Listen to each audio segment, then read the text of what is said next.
Good evening. Everywhere I go on this island, it seems to me I find degeneracy. Watch a few movies, take a few notes. See, it's a lot scarier when there's no motive, Sid. We have a bargain. Watch a few movies, take a few notes. Do you feel the pain? Oh, it's the pain, I can assure you, will be exquisite. Watch a few movies, take a few notes. His entire work consists of violence, all the time. Obsessed with the issue of violence, mayhem, gouging out of eyes, autopsies on the stage. Come. It is time to keep your appointment. Good evening, chat. Good evening, everyone live, all you wonderful people watching on the replay. This is Double Feature Horror Show, episode 157, with a very efficient stream covering a 1990s extremely forgotten gem, Mr. Frost, and also looking at some spooky music videos. If you've been here before, you know what we tend to do. It'll be a little bit of a topic in the first half for about half an hour, and then we go into discussing the movie. And let me not forget a huge warm welcome to all you lovely people who dropped by to say, what? This isn't a pirated movie. What the hell's this? I hate this. Downvote. This is bullshit, man. There's always a couple of you. I mean, I put it's a review in the title, you know, sorry, it's not a pirated movie. What can you do, eh? What can you do? Murgy, you didn't get annoyed expecting this to be a full movie, did you?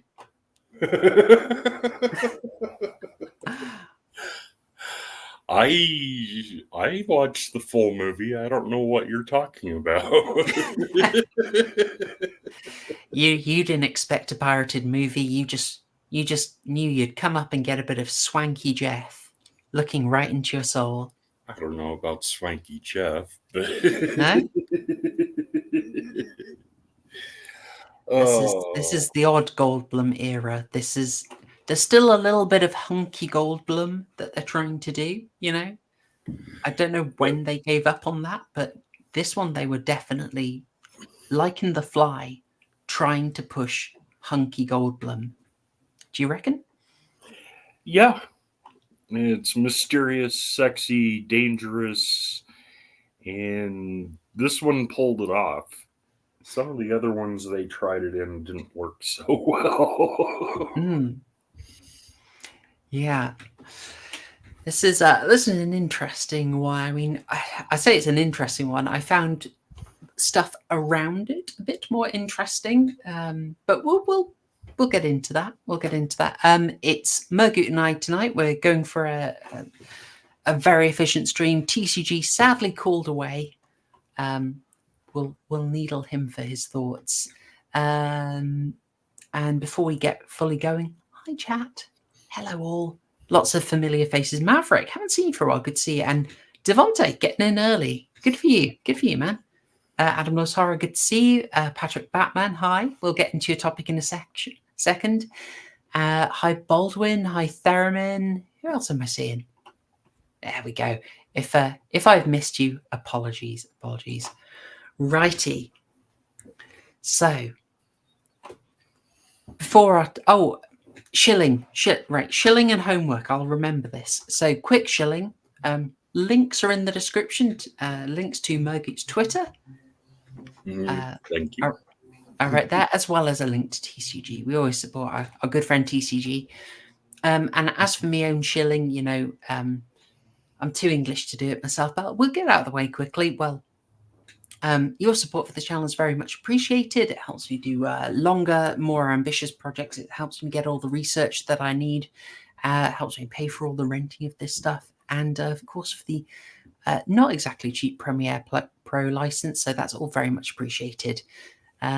I say with some bias, some skin in the game, that it is good to support your favorite content creators. It certainly helps motivate us, and the appreciation is very much felt on this end. So if you want to do that, you can support the channel via super chats or even better via a membership either here or on Subscribestar. Why is that better? It's better because I can actually reward you. I can give you exclusive content. I can also send the vote for the next month's subject topic right your way. That's the kind of thing I like to be able to do in response. And of course, when people become a channel member, I do try and do a dedicated stream for a movie of their choice. That is all the shilling I'm able to do, folks. I'm too English for it. I can't do it. Oof, oof, weird feelings. I'll show myself at Mergoot at Twitter, X, whatever you want to call it. Humor, science, politics, geopolitics, random stuff. Also, I wanted to shill for that Crime Guys Friday night community quiz tomorrow at 9 p.m. British summertime. Sorry. And it'd be 4 o'clock Eastern time. And we have Shrouded Hand and Disturbing is on. And Proper Horrrorshow will be there along with myself and TCG and Denzel Jones will be hosting. Yes. And we're doing that as a bit of a fundraiser as well, I believe. Yes. For the victims of the stabbings. Yeah, not able to keep that too light. We'll have a good fun time in the stream, I think, but it will be fundraising for a good cause. Try not to get grim about it, but some pretty bad stuff happened in the UK this week. We might be able to do a little bit of good for it. Drop by tomorrow night, and that was 9 p.m. British summertime. Yes, and 4 p.m. Eastern. Is that correct? Correct. There we go. All right, folks. Find that on TCG's channel. So, with that said, and the horror homework for next week. If you've looked at your subscriptions, you'll see it's up already. That will be the Suspiria remake. And we've got Stelios from Lotus Eaters coming on. Lovely guy, chatted a bit, and he was really keen to cover this. And I'm really excited to do it as well. So we'll be looking at the 2018 Suspiria remake next week. There you go. Horror homework announced promptly. And with that said, we're going to spend the next half hour or so on our topic before we get into the movie discussion. That topic is, of course, quite an interesting one suggested by Patrick Batman. Spooky music videos, horror music videos. I've never thought of covering it. It's quite an interesting idea. I might be useless at it, but luckily Mergoot knows quite a bit more about this area than I do. So with that said, I thought we'd get into it. Let's have a little go sharing my tab. That's, I think, as good as I can get it. Using my extremely budget tier maker. Right. So good suggestions. We'll get through as many as we can. We're going to have to come back to this a few times, I think, because we've got a great list of music videos and we had some ideas of our own. So for this one, hey Fez, good to see you. Also, hi John Goris. I didn't say hi earlier. Right. We will lead in with the first one, which is a band called Tribulation. Strange Gateways Beckon. Mergoot, what were your thoughts on this one? How would you describe this? It's like black metal, which isn't really my genre, but it's interesting lyrics, but kind of uninspired musicianship. The video was mainly the band and then the girl in the bat suit ballet dancing at the end. Overall, I wasn't really impressed. It was kind of boring.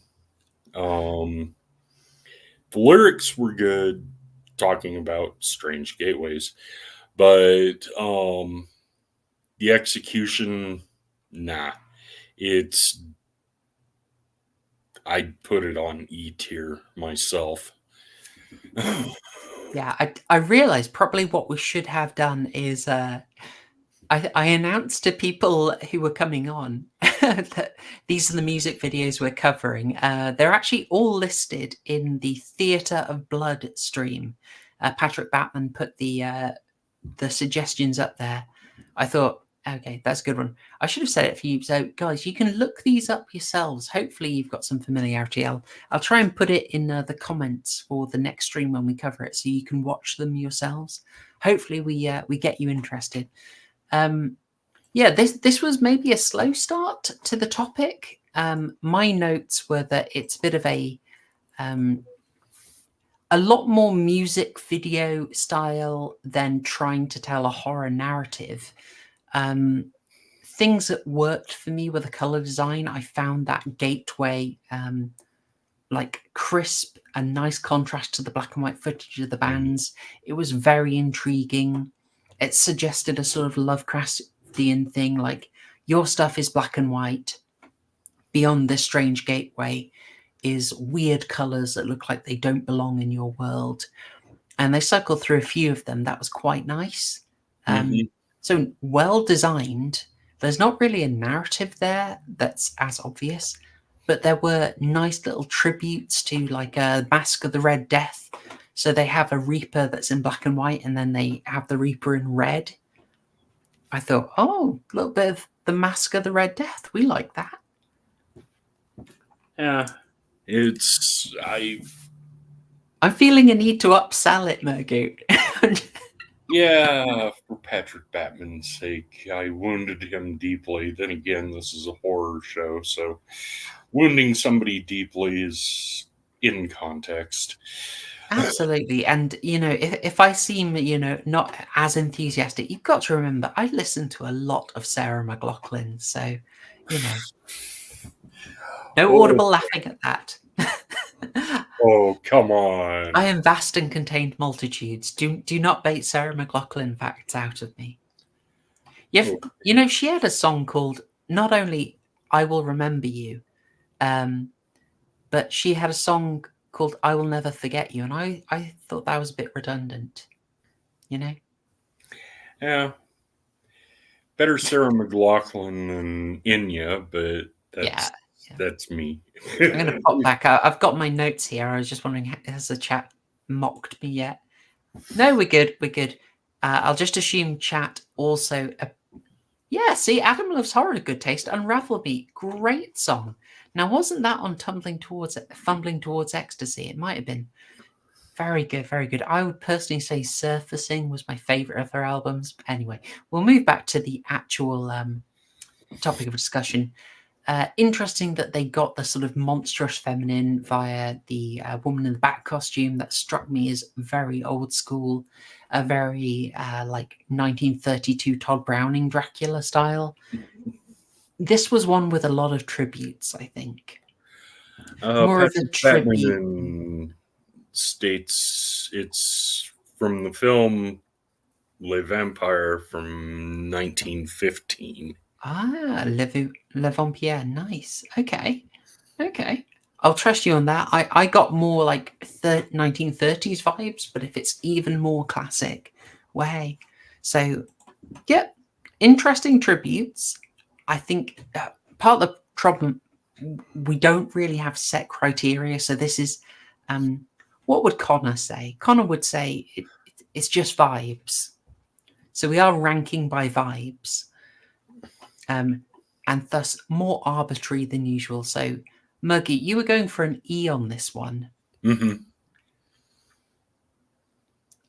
Yes. E might be about right. Not saying I hated it, but I mean, it didn't do as much. Yeah, I think the tributes aside, I'm gonna go for an E, purely because if you remember our horror shorts ranking, and we need to do another one of those, we were crowding up the top, weren't we? To the point that I went looking for some terrible ones that we could put lower down. Right. Do you have a particular favorite that you'd like to cover next? I just wanted to go down his list. In that case, save the best two for last. So, Or in that case, I'm not sure I know in that which ones you mean, but I well, know the one two of them. classic ones are Skinny Puppy's Warlock Mm. and Tool Prison Sex. Yes. All right. In that case, I'll carry on down the list, and we'll get Aphex Twins. Come to Daddy. Just to go over what happens. Grandma's walking the dog. They find a broken TV on the street. It is the most desolate council estate you can imagine. It is grim as heck. It will make you pine for the Dino boxes. I swear. You look at the estate in this video, and you are going to be begging Barrett Holmes to come in and save you. Honestly, it's super grim and grotty. Yeah. And the dog wheezes on the TV. A demon appears. I want your soul. Grandma freaks out, starts running, runs into children in masks. And really creepy masks. And they're all Aphex Twins face. What's his name? Cunningham? Something? Sorry, So. guys. Richie Cunningham, is that it? I don't know the guy. Yeah, they're all wearing the masks with his face. It is. I don't know. I think I might have. Do I have a clip of it? I'm going to look for a clip of it. Yeah. I thought I saved one. The kids run riot, and then Grandma sees the birth of the demon. She screams, and it cuts out. I considered this one pretty good. It was definitely weird, but that's Aphex Twin for you. Oh, we've been corrected. Richard D. James. I will believe you, Adam Loves Horror. I will believe you. Fez. Oh, it's worse than Tower Hamlets. Oh, it was grim. It was real grim. Yeah, this one was a lot more vibes, but on the other hand, there was a definite narrative there, a sort of very self-conscious, I guess, ironic in how obvious it is, corrupting the kids metaphor and narrative. Mm-hmm. You know, there's just the grotty TV is there that he's coming out of, and this is in like the most decrepit, nasty estate that you could imagine. And yet it's, you know, something that just a dog walks by and whittles on. Apparently that is the thing that corrupts the kids. That's what I took from it. The idea, like, he's almost saying, well, he's kind of saying, do you think it might be the estate? But anyway, he takes the idea that he's corrupting the kids, plays with it, makes them literally wear masks of him. And then the editing style is just disjointed, creepy, lots of upsetting visuals. My notes say it's rooted in genuine grot and nastiness, wonderfully upsetting. Oh, yeah. When you get the thing coming out of the TV, I thought that was beautiful. Like, that looked genuinely good. Like, they did it sort of on the cheap, but it looks great. Yeah, it was very well done. And if you stop to think about what the video is telling you, it is pretty horrifying. Corrupted kids and going after Grandma, and then the demon catches up with her. Yeah, it was... And it's a very well designed demon. Like, they clearly saw, okay, we're going to take the Videodrome effect. So basically, it's a TV that they've blown up and they've stretched latex on. They have a guy push forward into that latex, and then the editing helps it when they just cut to the next one, and he's on the floor, still just wrapped in a layer of latex, and it looks great, like he's just come out. Mm-hmm. And he stands up, and the choice was really interesting for what this demonic thing looks like. I'm sorry I don't have an image of it. I think it might be a bit... You know what? I might try and find it for you guys. I think it would help a bit if we could see it. Yeah, I really liked the frenetic energy of this. It wasn't top tier, but it was definitely good and definitely worth a rewatch or two. Apparently, And they call it the Thin Man. okay. I'm trying to get a better image of it. It's not. Okay, that should probably do it. Sorry for live Googling. Right, there you go.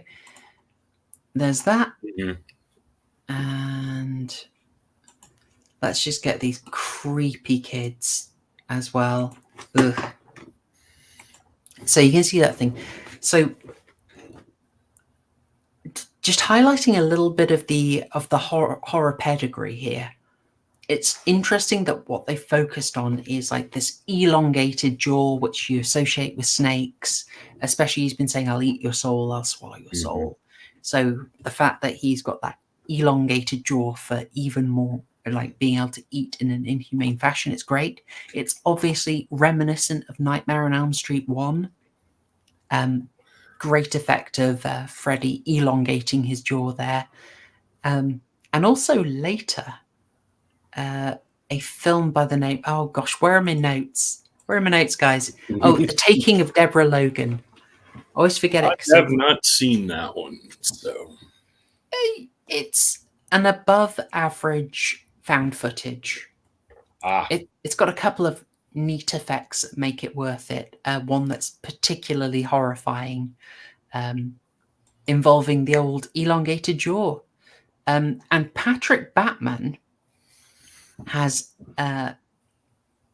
got ahead of the game again, saying it's kind of like the thing in the attic at the end of Wreck. Absolutely.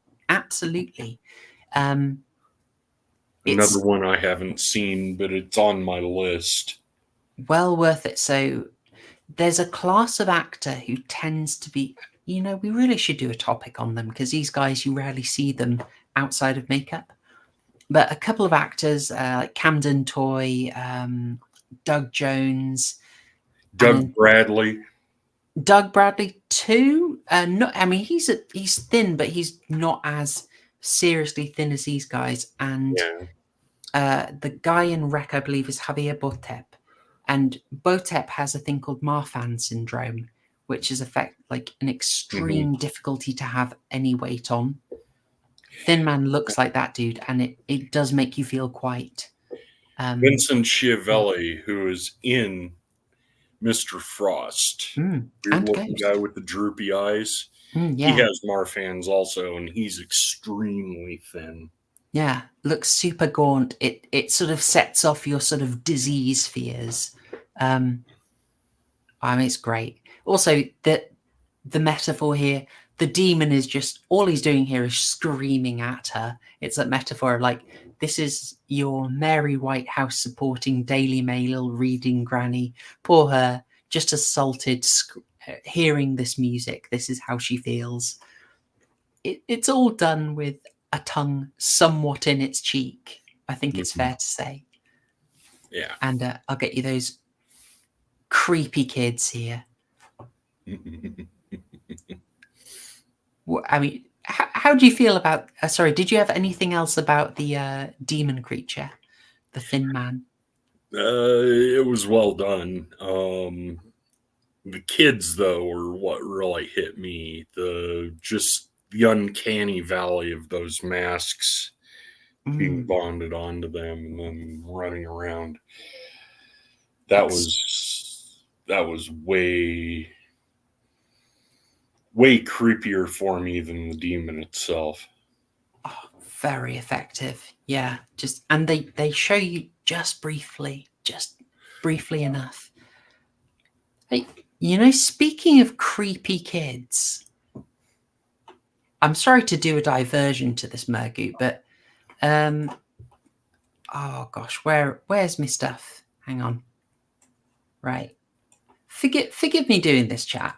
I saw this earlier this week. I had to do it. So I saw an advert on YouTube because my ad blocker doesn't do the thing. I saw this one.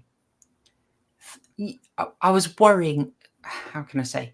You know, we have some shorthand on this channel for words we can't say. You know, like Haribo. Yeah. And people have. I felt a bit bad about that, saying, "Guys, is that too harsh? Do Haribo really deserve to be associated with the kind of person who takes a van to the playground?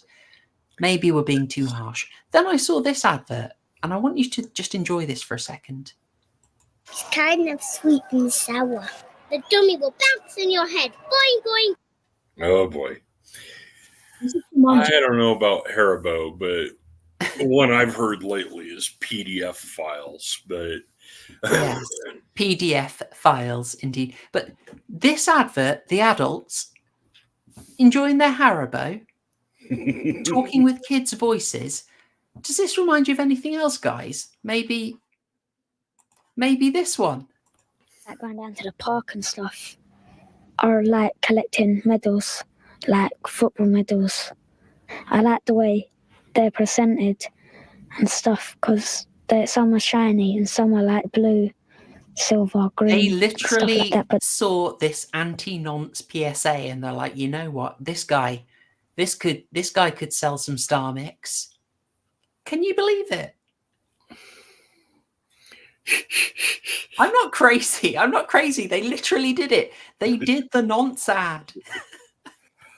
They literally did the advert. Yeah. Oh. I'd give this one a solid B tier, maybe a high B. Mogu rescuing the stream. Getting No it more back on Haribo track diversion. again. Yeah. High B? Yeah. I could see that. I could definitely see that. I'd say in terms of it's funny. It's got a strong it's got a narrative. It's got a message, bit of humor to it. It's really good visuals. In a way, though, I found the obvious humor of it does make it a little less scary. I kind of preferred his is it called Rubber Johnny? I found that one a lot more disturbing. Yeah. Maybe we'll review that another time. B seems very harsh to me. Could I persuade you to an A? Not with some of the other ones on this entire list, if we're gonna keep going with them. But high All B, right, I'm going to put it to the chat. Chat, get your votes in. B or A? I'll let you say. We've got an S. Adam's going for an S, and I could be persuaded. I also seen Yiz is in. Hello, Yiz. Lovely seeing you. Oh, fantastic. By the way, also, folks, after our stream tonight, Yiz will be doing Empire of Lies. Always worth checking out. There you go. So while I wait for chat to get their votes in, we'll move on to the next one. another one dealing with PDF files. Vichi's. Oh, dang it! I didn't write down the title right. That's okay. I've got it. It is For a Better Day. For a Better Day. Okay. Yeah, my notes are trying to write while I watch makes for poor handwriting, illegible. No worries. I feel a little weird talking about this one because I know the guy has quite a big following, and I think there's quite a lot of lore behind this. I know he had a somewhat sad and recent end to his life. But this one, so I sort of knew that reputation, but otherwise I really don't know anything from him. I went in very blind to this. And given that I was expecting it all to be kind of like industrial or shock rock, Marilyn Manson tier, when I heard a little bit of a dance track going on, really, really surprised me. And then the rest of the video just, I was sort of caught off, and then I never really caught up with it. I think we've got an S, we've got an A, and we've got a B. I'm gonna balance it out, Mogu. It's going on an A. Okay. Right in the middle. This is a very respectable voting system. All right, there you go. Come to Daddy on an A. How long will it be our top for a while? Who knows? Who could say? So yeah, going on to the Avicii video, would you like to summarize that for people? Okay, it opens with a car driving up to a truck, and man steps out of the car, starts talking to the man around the truck. They open the doors, and you see something inside of it. I could tell immediately that it was basically how to put this without getting knocked by YouTube. Oh hell, it's about child sex trafficking. Yeah. They get abducted, shoved into the trunk of the car. They grow to adults. You do. I find that out later, but I think the early shots of them running away in the field give you that strong hint, and that's. I mean, I found that image really quite powerful. So that's what just. Yeah. And we're democracy now, and we want Air Jordans, right, Patrick? Yeah. Then it cuts to two people branding and killing off men, and they have the wall of pictures, and they're slowly Xing them off. And the last guy they capture in his boardroom, they brand him, they hang him, throw him off the roof, and then it's revealed that they're the two kids, and it flashes back to the truck without the censorship. And it's just, damn, is this one powerful. Yeah, it really hits. I mean, you get what's going on, but it's oof. I'd never paid attention to a VC, but now that I've seen it, I'm definitely going to check into his work. And this one hit me hard. This one's S tier for me.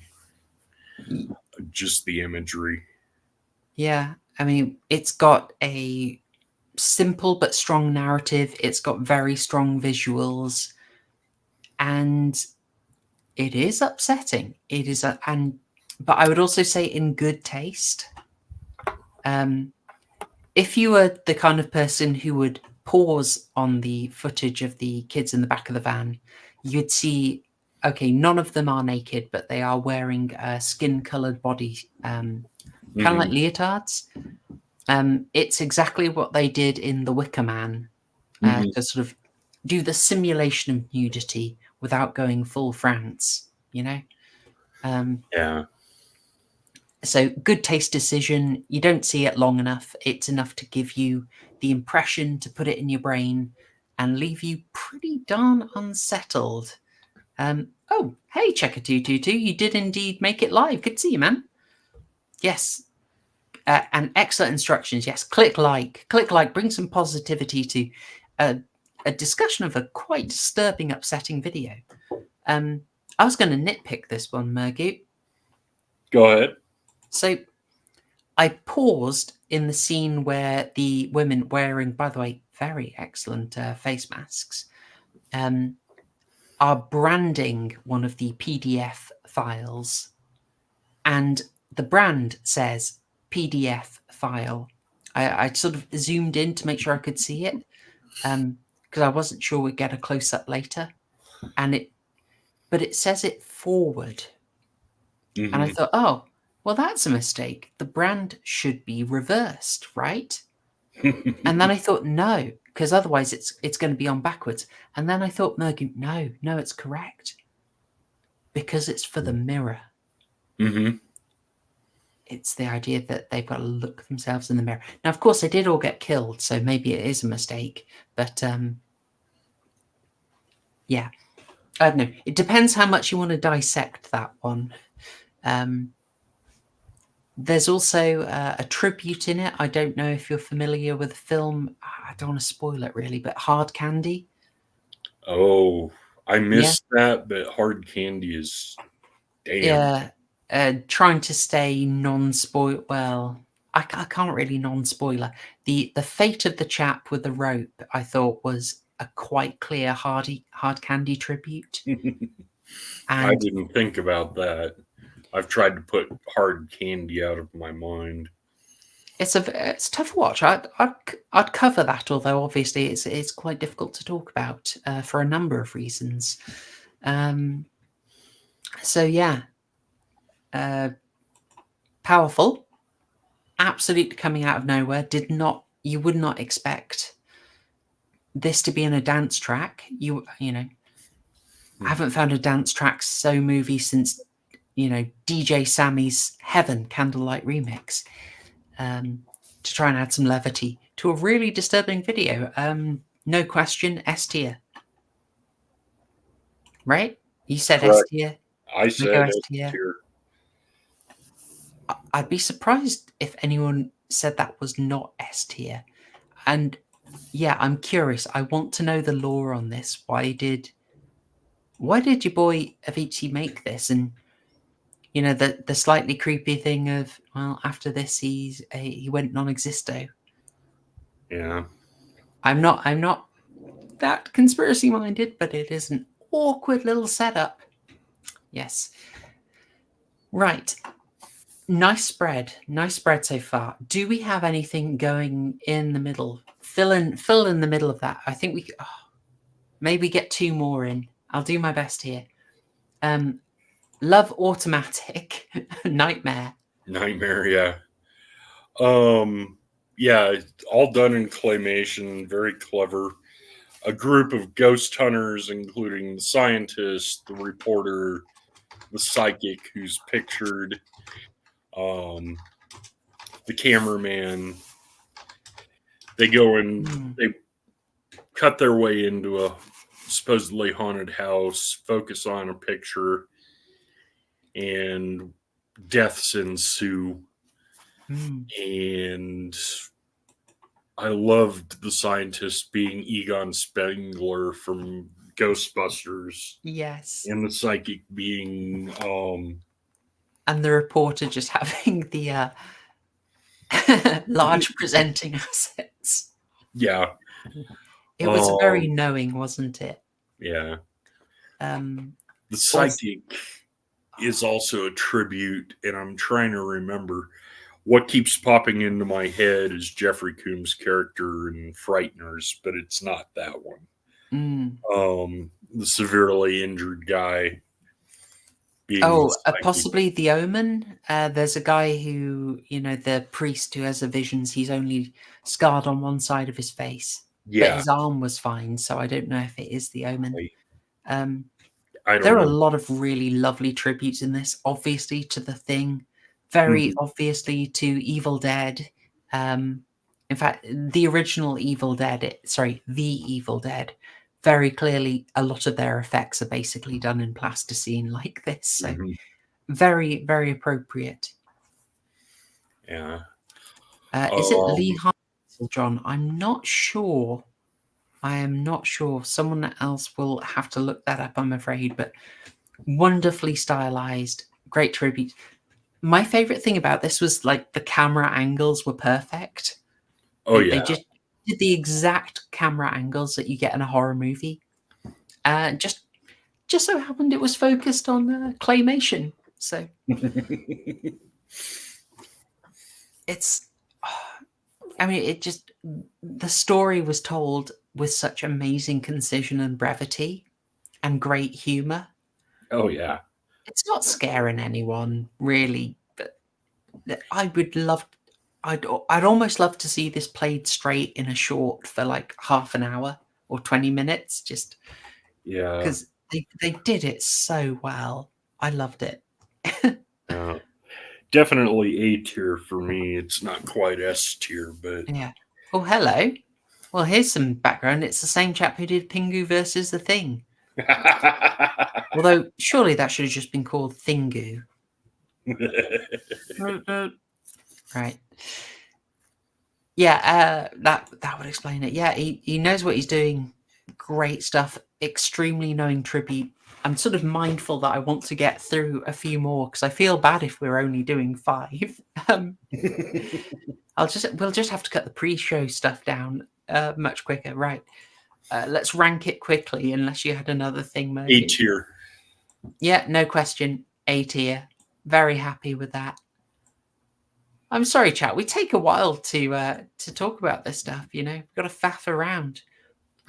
I also thought the room with the curtains and the white and black floor, I thought that was maybe a Twin Peaks Red Room thing, but then the pattern on the floor was just check and not waves. So Yeah. So it's not, but it did make me wonder. Dealer's choice, Mergy. What would you? Oh, Adam, we will absolutely come back to this topic. Don't worry. Oh yeah, I have a lot more to say about shock rock beyond this. If we have a little bit more time, I could go into the history of it, but not for today. Sorry. Leave the choice to you, Mergy. What would you like us to cover? Oh, for John Gores, he was sort of moaning that we're doing 90s and 2000s and 2010s. Let's give him an 80s throwback. Twisted Sister, Be Cruel to Your School. Yes. Excellent one. So it kind of won me over talking about this now. Admittedly, dirty secret of this channel is, I'm not exactly a free speech person. I'm a little bit of a Mary Whitehouse fan. Yes, that is a little tough to mash with someone who really is quite happy with extreme gore. But that's a topic for another time. But this cracked me up. If I can get an audio sample of this guy saying it's just outrageous filth, they'll go in the next intro. But I feel I'm missing a little context for this one, Mergu. Like, you're more familiar with this band, right? Okay. Dee Snider, Tipper Gore, the wife of Senator Al Gore, future presidential candidate. Famous for his rhythm. Yeah. Tipper Gore, also known as Tipper Gore, the censorship whore. Oh, Lord. They held congressional hearings about filthy and satanic lyrics in music, and Dee Snider, the lead singer of Twisted Sister, and Frank Zappa were the two headliners speaking up for free speech in music, and Dee Snider absolutely demolished them, as did Frank Zappa. And this was Dee Snider's answer to his congressional win against the PMRC. The PMRC technically won because adult-themed music had to have parental advisory stickers, but it blew back on them and caused anything with a parental advisory sticker to sell double what they normally would have. It's just like the X certificate in Britain.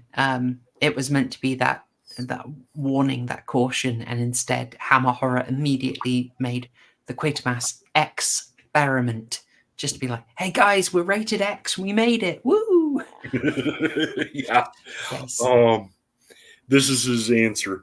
It opens with comedian Bobcat Goldthwait, at the time coming off of his Police Academy role as the really weird gangbanger turned cop.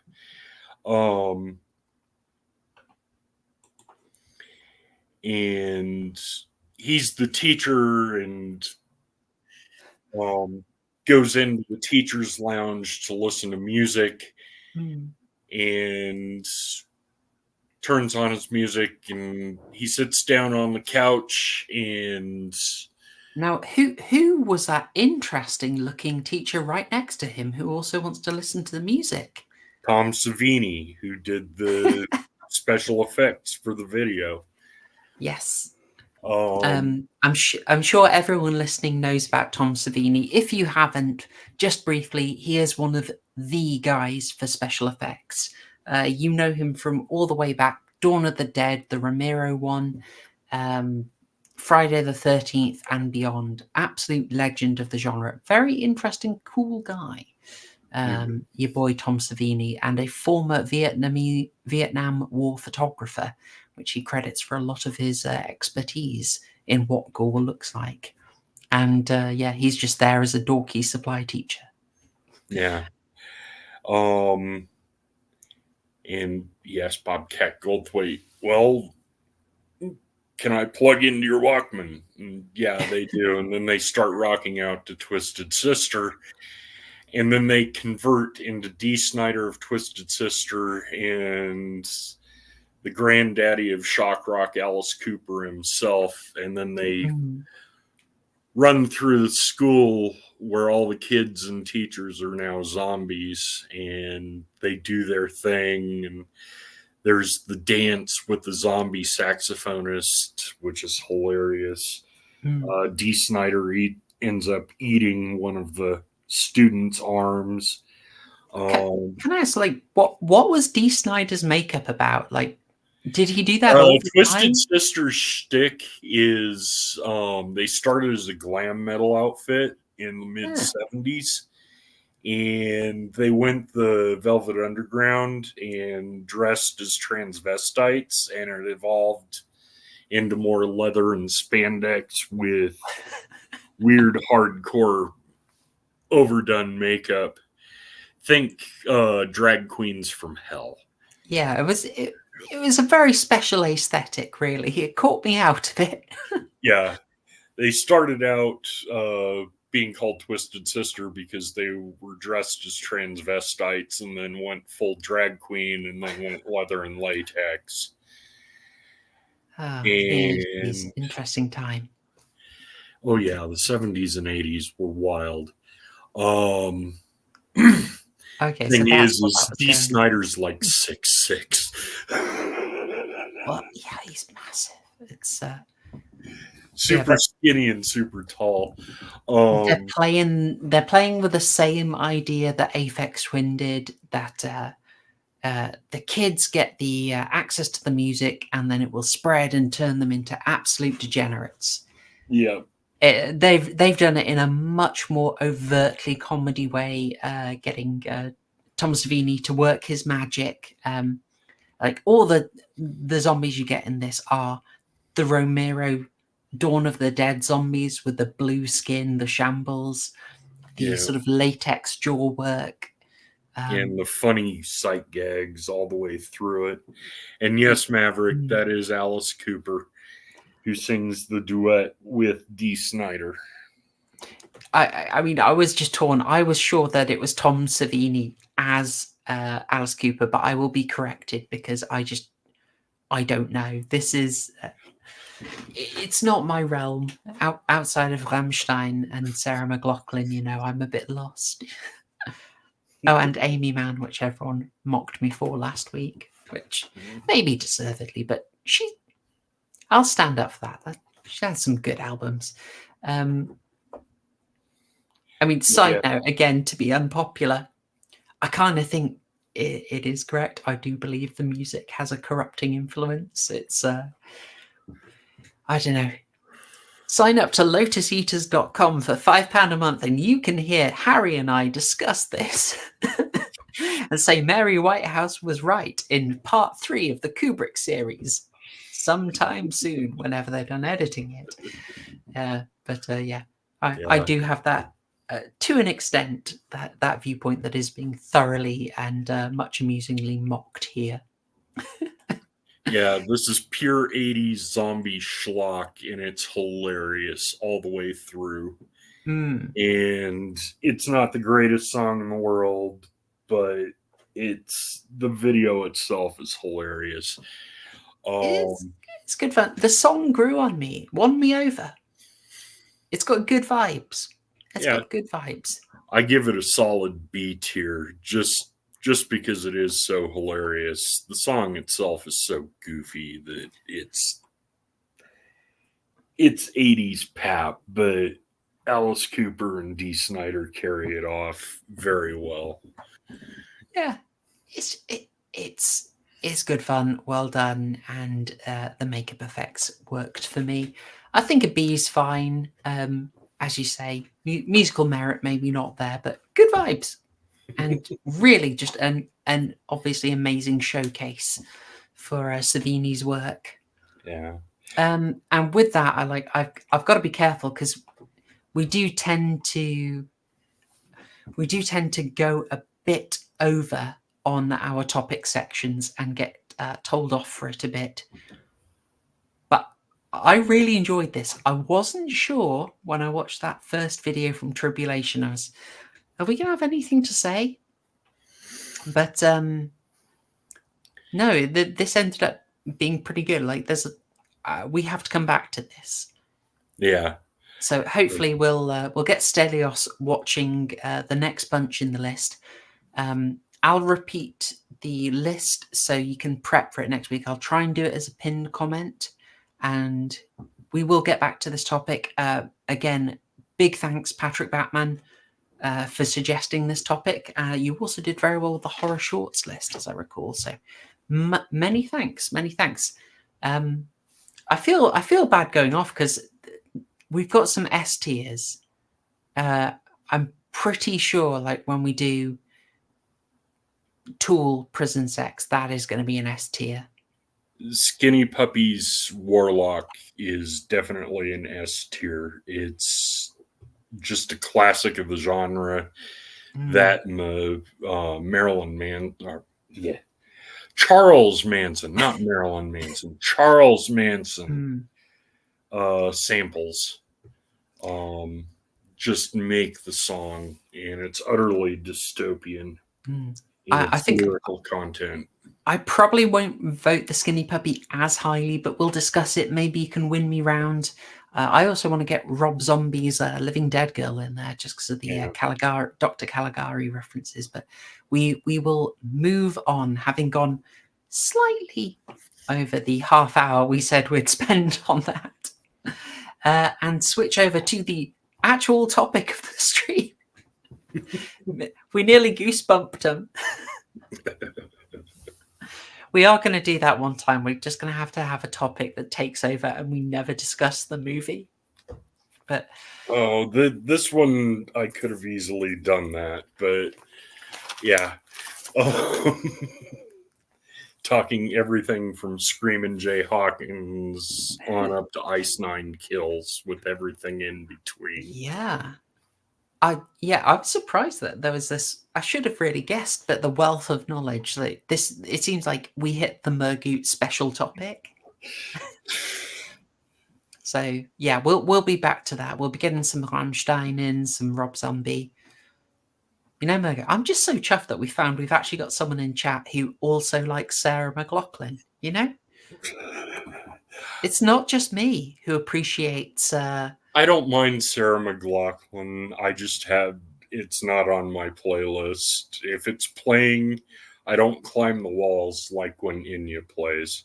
All right. You know, it's all Buffy, Mergoot. You know, you watch your Buffy and you hear Full of Grace at the end of Buffy Season 2, Episode 22, Becoming Part 2, or the Prayer of St. Francis cover that she did in Season 6, Episode... Oh, it's also another season finale. I want to say Grave. You know, I'm a casual watcher. I don't know this stuff in great detail, but you know, that's what gets you on the Sarah McLachlan train. Fez, good to see you. Thanks for dropping by. Yeah, I don't know if you go for this one. It's got some interesting aspects to it. I don't know if I'd vote for a full watch, but yeah. Thanks for dropping by. Always good seeing you, man. So, Mr. Frost. Can I take it, Mergoot, that this was a fresh watch for you going in?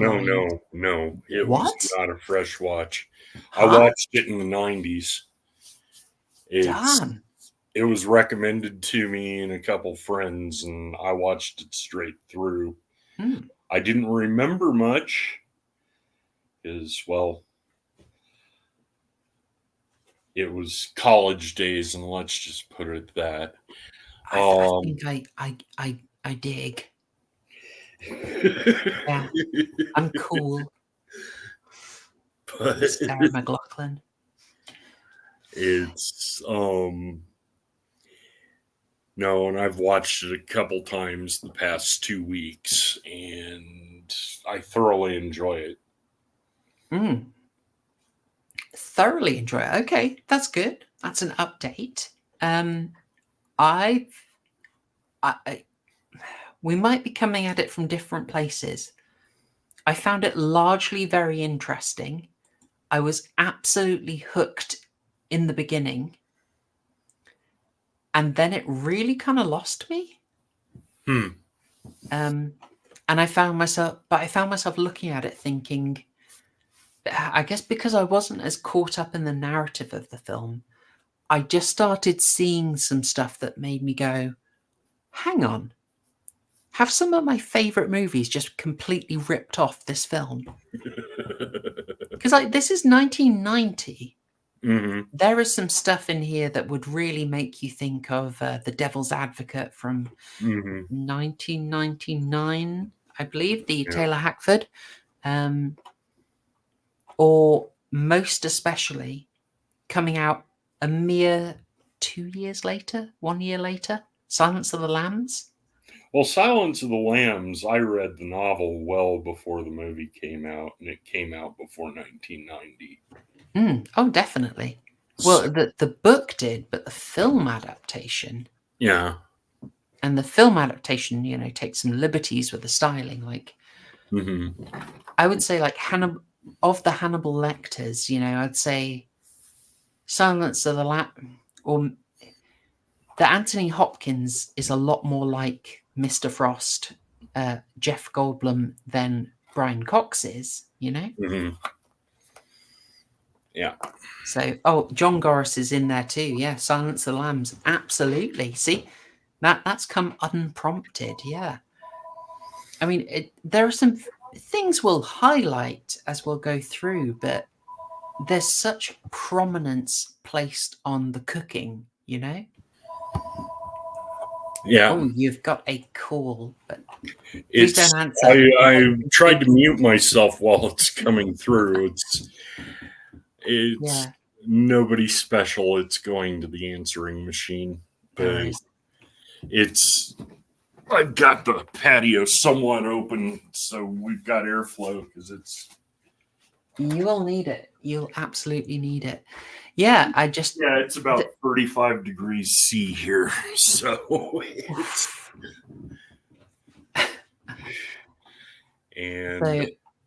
this is. It's not a coincidence. There is such a focus on food and cooking here, and the fact is, this film has got the dynamic of the psychiatrist has to crack the serial killer that's at her mercy. It's Silence of the Lambs. It is. It really is. Let's go through the basics. Mr. Frost, done in 1990, directed by Philippe Sebon. Yes. Written An by extremely European production here. Derry Hall, Brad Lynch, who you might recognize, Louise Vincent, starring Jeff Goldblum. Those are the writers. I looked those up. They seemed quite low level, just. I don't know. Vincent seemed to work around quite a lot of erotic thrillers. Brad Lynch really doesn't have much to his name. Philippe Sebon carried on working in French stuff. So this is kind of an odd project to be so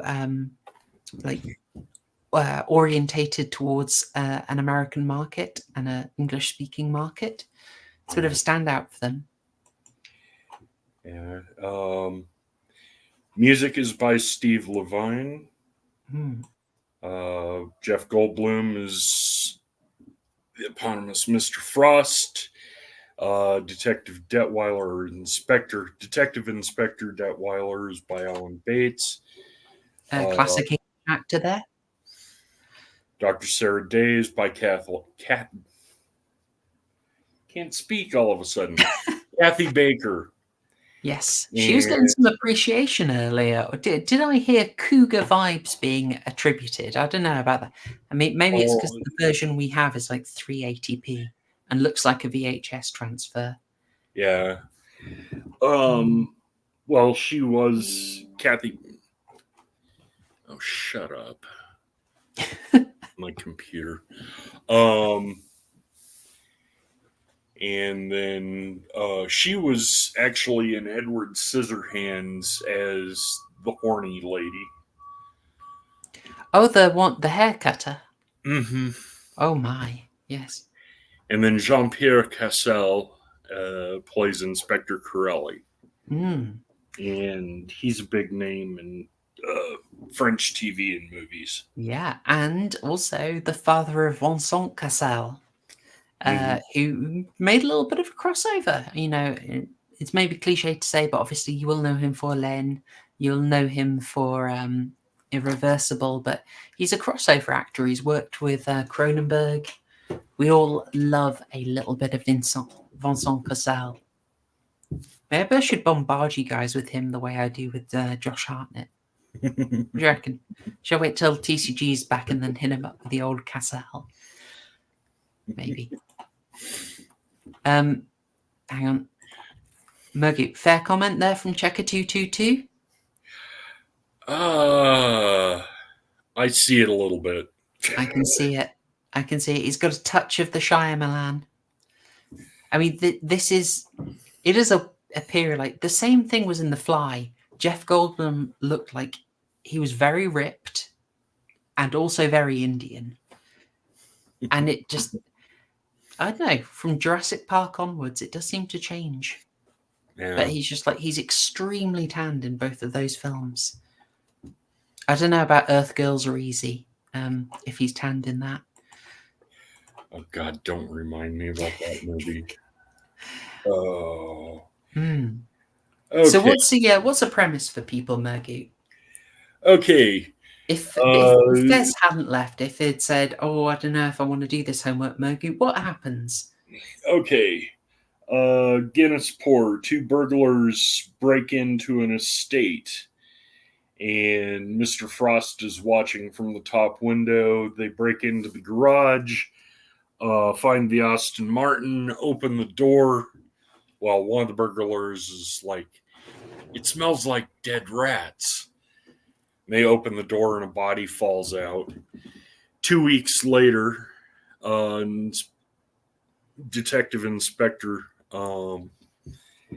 Detweiler comes calling Mr. Frost at his estate and has a short interview, and it's, "What were you doing out on your lawn?" "Oh, burying a dead body." Just matter of fact. And he interviews him, and it's comes out that he has a couple dozen bodies out on the estate. And Frost tells him, interview's over, get a warrant. He comes back with a warrant. Frost is arrested. 2 years later, after he's been shuffled between Britain and Germany and Switzerland, he's now in France at a special mental health facility for the criminally insane. Yeah, he's they kept moving him around. It's weird how this guy just kept on moving and wandering through the system. Rootless, you might say. What did they mean by this? Anyway. And as they put it, he hasn't spoken for 2 years, and then he meets the psychiatry team, and he speaks to Dr. Sarah Day, and everybody's amazed. And it's, "I'll only speak to Dr. Day." And he ropes her in. He shows her a few small miracles, like turning her costume jewelry ring into solid gold. And then one of Dr. Day's favorite patients, Christoph, who's about to be released, he escapes on his own and kills his father and then starts killing men of the cloth, priests, rabbis, etc. And then Day meets up with Detweiler. He tells her what's going on. He shows the videotape that Frost gave to him. She freaks out. She pukes. Detweiler comforts her. Mr.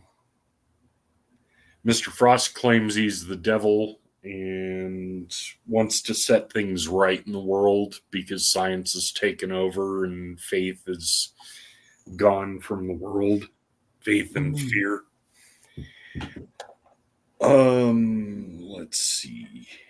Yeah, I mean, for a short pause on that, there are a couple of points. One thing I just wanted to know, one of those burglars is none other than Charlie Borman. Oh, okay. Who most Brits are going to know far better from a travel show he did going around on motorbikes with Ewan McGregor. Not something I watched myself, but when I was looking up who these people are, the Wikipedia is really sparse on this, by the way. This film does not have a lot of love, and it's very undocumented. But yeah, looking further in, seeing Charles Borman has that tiny role as a burglar was quite fun. And then the idea of his motivation. Well, maybe let's get through the rest of the plot and we'll discuss his motivation. Yeah, and intervening things. Small miracles happen. Her brother, wheelchair-bound brother, walks. His MS has gone into remission.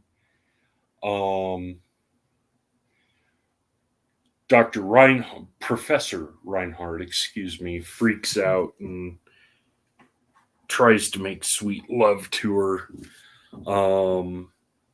Gets knocked out by Detweiler. Mr. Frost claims he's the devil and he wants Dr. Day to kill him, to bring him out fully into the world. And romance blooms between Day and Detweiler, and she ends up rushing back to the hospital after grabbing Detweiler's pistol and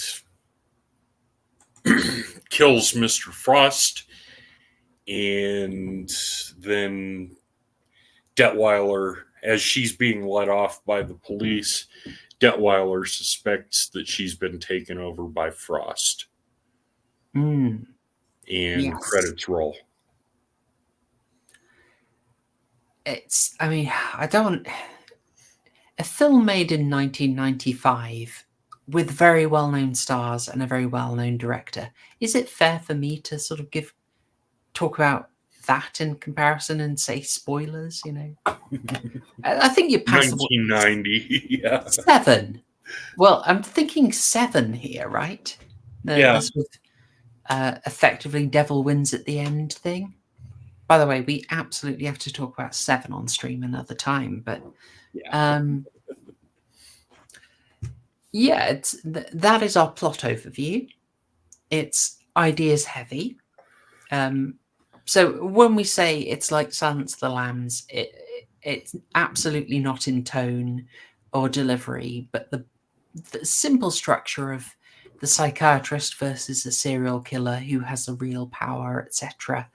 And then the whole faith versus science debate. It's a completely different focus, but yeah, that dynamic is very Silence of the Lambs, but with also just some shots as well, like the focus on cooking. There's a shot where Sarah disappears into the crowd. Really made me think, oh wait, that's the end of Silence of the Lambs. What? Huh? Anyway. I try not to get too drawn into that because we should talk about this film and not others. But gosh darn it, I can't help but think that Jonathan Demme got some inspiration from this.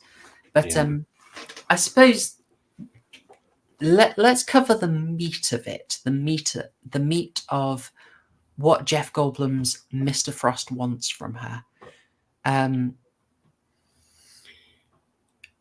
He wants to break her faith in science, for one, and bring her back to believing in evil and good and the fight between the two.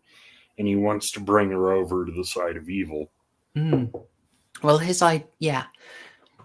stance is that science is demystifying the world, breaking it down into materialism and certainty. And his idea is to defeat her. By effectively, how do you defeat psychiatry? And his plan is, okay, I will defeat psychiatry as an institution by breaking her.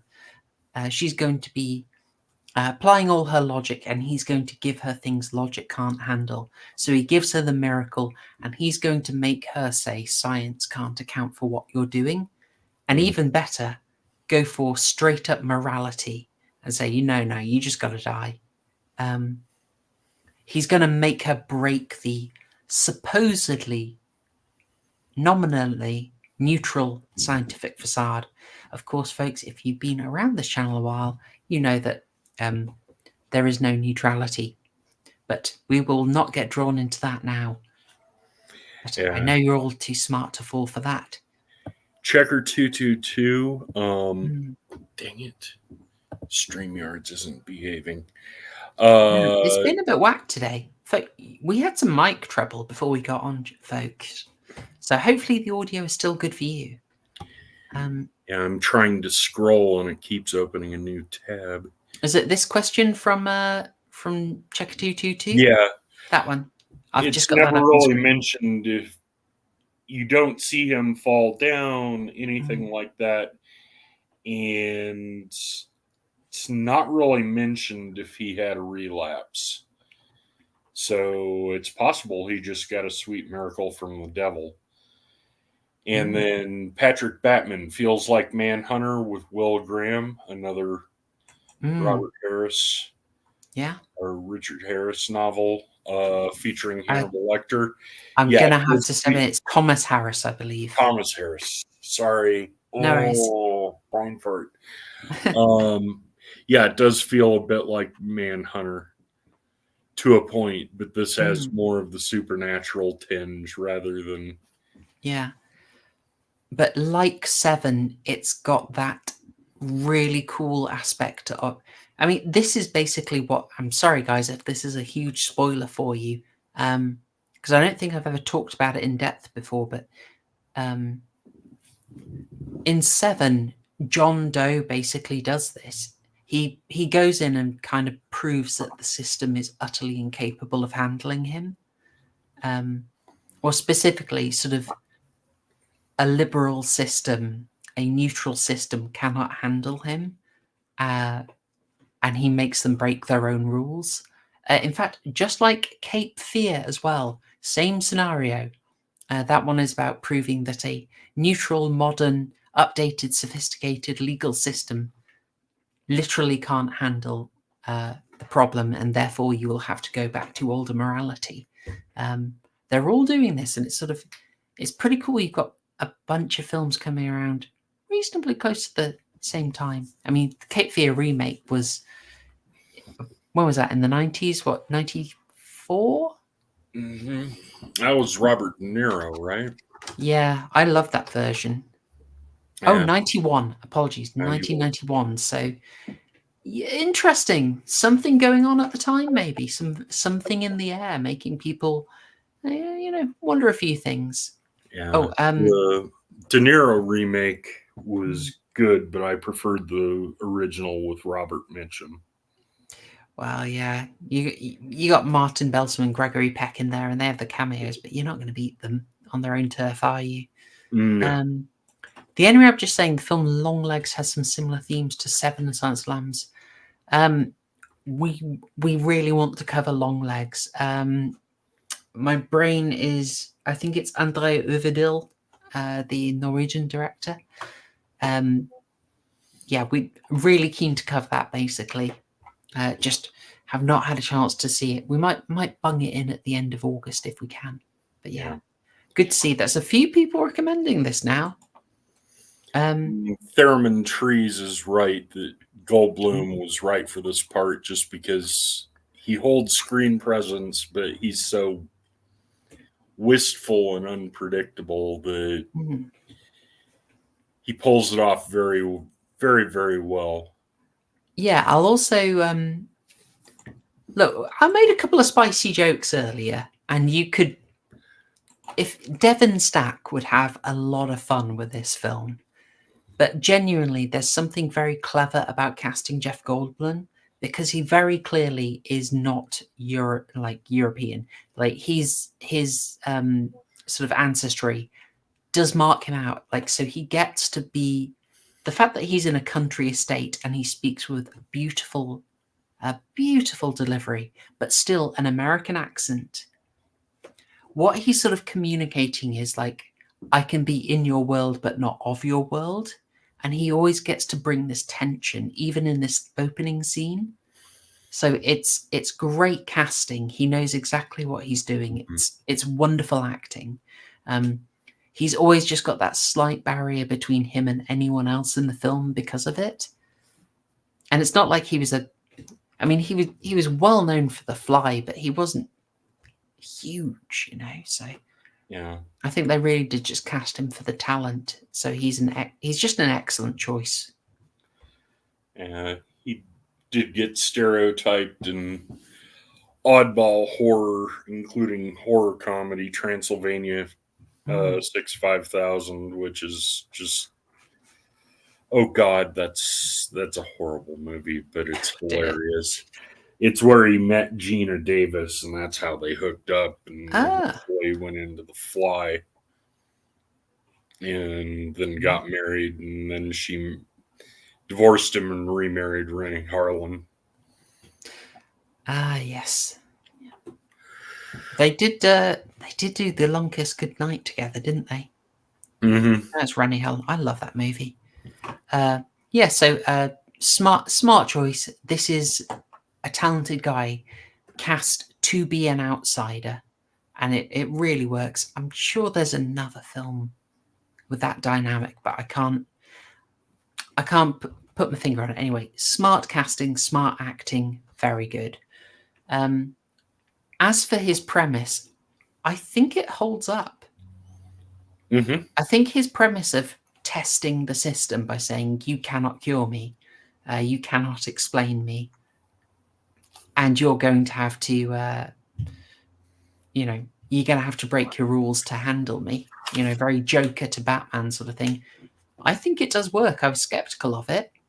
I think if I were to be harsher, I would say the system probably could handle it, because what it would do is put all the blame on the doctor and Dr. Day and say that actually she had a mental health collapse and that's what explained her actions. Mm-hmm. So I loved his line late in the movie when she asks him what he is and what he's doing. It's, I want some chaos. My destiny is to destroy. And that just sets everything, takes you out of balance with everything that's going on. Yeah, maybe we're reading too much into it, but it really stuck with me right at the start. We see him in the kitchen cooking. He makes a beautiful, oh gosh, what is it?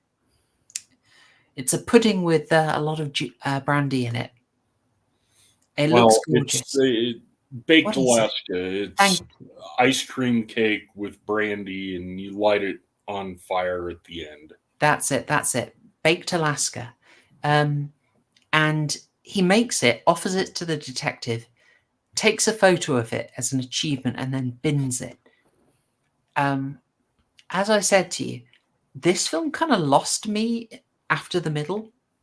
But I was absolutely hooked from the beginning.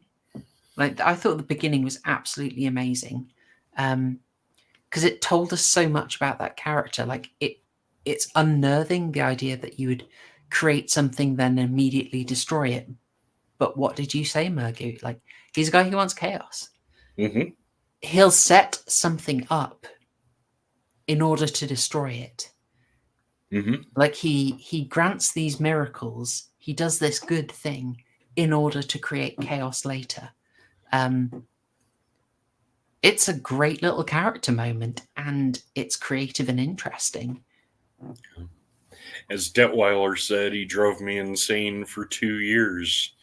Mm-hmm. And yeah. Yeah, totally. It's his, well, just like the Doctor has, you can't capture him with your logic. He is not thinking in the way you do. He does not have the same motivations as you, and therefore he'll perplex you. Similarly, you know, he makes this beautiful baked Alaska. He gets what he wants from it, the visual, and chucks it. He has got himself in a beautiful country estate. And then when the police comes around, he just instantly, well, gives himself up, really. Mm-hmm. It's the same thing. He has built a thing up and he'll immediately destroy it. He'll just confess to it. Oh, yeah, there are bodies all over the place.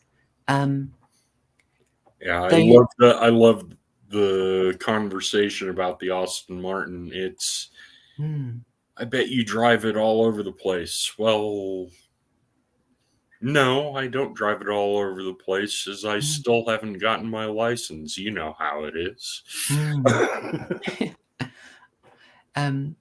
We also get a close-up of something we'll see many times in the movie. This shot. Pretty artsy, not subtle. I like it. I still like it.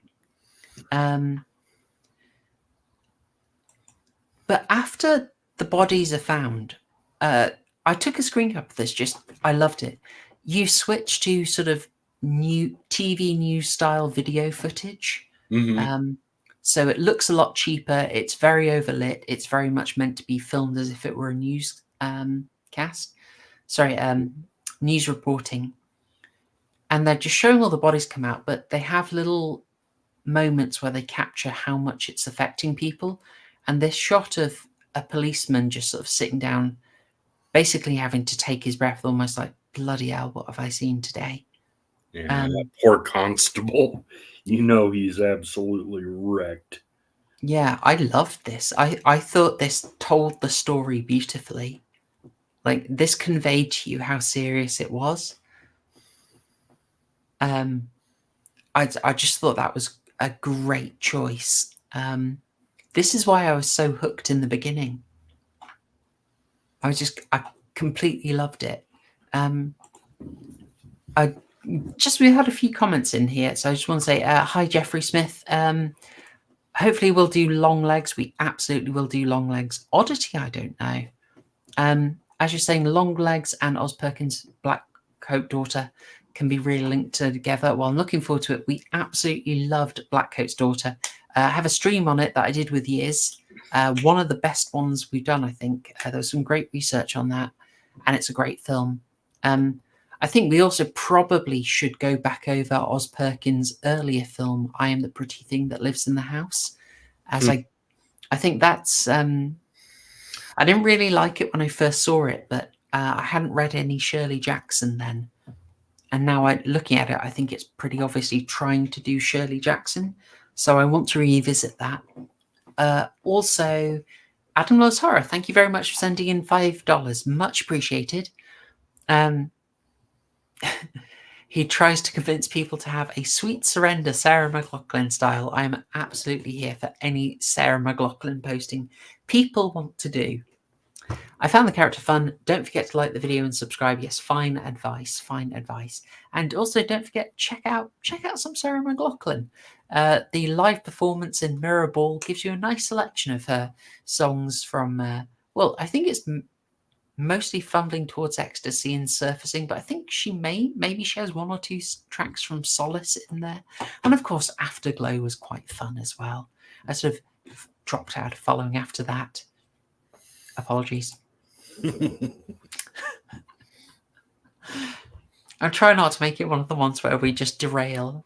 It's less distracting than Hendrix posting, isn't it? Yeah.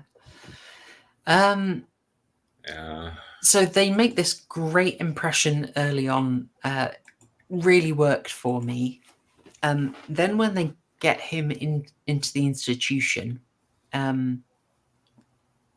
sort of, this is where I started to have some problems because it seemed a fair bit less believable. As in just simple things like the lack of security. Yeah, but this is a special mental health hospital, and they do things in a special way, and it's just like you're meant to see that these scientists have gone too far into their own heads and aren't facing the reality of what's out in the world. They're too optimistic about their own hypotheses on how to do things. Yeah, that was told very well. I suppose there's a very good scene where they first have the conference with him versus 9 or so doctors, and he absolutely snubs the head guy to only talk to Sarah. And the head guy manages to spin it as, well, it was a total triumph. We got him speaking. Yeah. Reinhardt has his head so far up his ass that he can't see the truth that's in front of him. No, absolutely snubbed by Goldblum all the way. It was a bit of a delight. Did he actually Minecraft himself at the end? Because he was up on the roof and then they get the bag out to prevent him. I wasn't sure if he actually went and jumped. I don't know. I think they left that for you to decide because they got he was basically paralyzed up there on top, and they managed to get the air cushion inflated. It seemed to me like maybe it didn't matter because the point was almost like, no, you can't even Minecraft yourself. Yeah. Oh, you can jump, but you're so useless. Yeah, we got this thing for you. So it's when the whole thing is about how sidelined and useless he is, it kind of made the point well. But I did find myself wondering. Agreed. Yes, he's very Dr. Chilton. Absolutely. Absolutely. A Silence of the Lambs reference, if anyone has not caught that. Is that Anthony Heald, I believe? Oh, and Jay Weatherford, thank you very much, has sent in $5. Very kind of you. Finally caught to stream live. Yeah, we see what rare appearance, but it's good to see you, man. Kanpai and kanpai to you, and Prost and any other cheers. What was a Lovecraft-inspired movie where they had a meat monster in the basement? Well, sadly, it wasn't called Meat Monster in the Basement. I wish it was, but I believe that's The Void. Yeah. 2016, I want to say. Yeah. Very good independent movie. Yeah, And really we've solid. reviewed it. Really solid. Am I misremembering? Did it have Kenneth Branagh?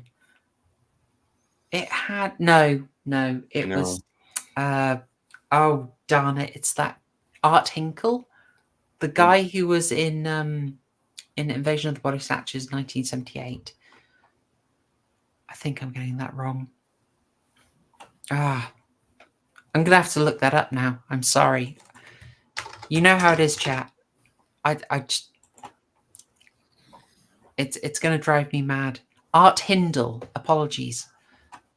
Veteran. Also Black Christmas. There we go. And a great presenter. Yeah. 26. So The Void 2016. Great film. Absolutely great film. Thank you again for the $5, Jay Worthington. Very much appreciated. Right. Yeah, it's good him being sidelined. Where were we? We're just talking about how useless your man is. How Sarah sort of ends up dealing with him. Yeah, How we Reinhardt is utterly useless and makes an absolute fool out of himself, scares Day, tries to commit suicide. The one scene, you're informed that Detweiler's wife died and she'd been killed. And then you get to the scene where he explains that Frost explains to him that his wife hated him at the end because he wasn't there to save her from the two kids who broke into the home and killed her. And then back at his cottage where he's staying with Simon, I believe, his wife tries to kill him, and then it's he wakes up on the floor and Simon has killed the dog who tried to kill Detweiler. And later on, Day replaces the dog with a puppy. I wasn't sold on that, to be honest. This was around when the film was leaving. From the film, it wasn't a major plot point, but it just showed that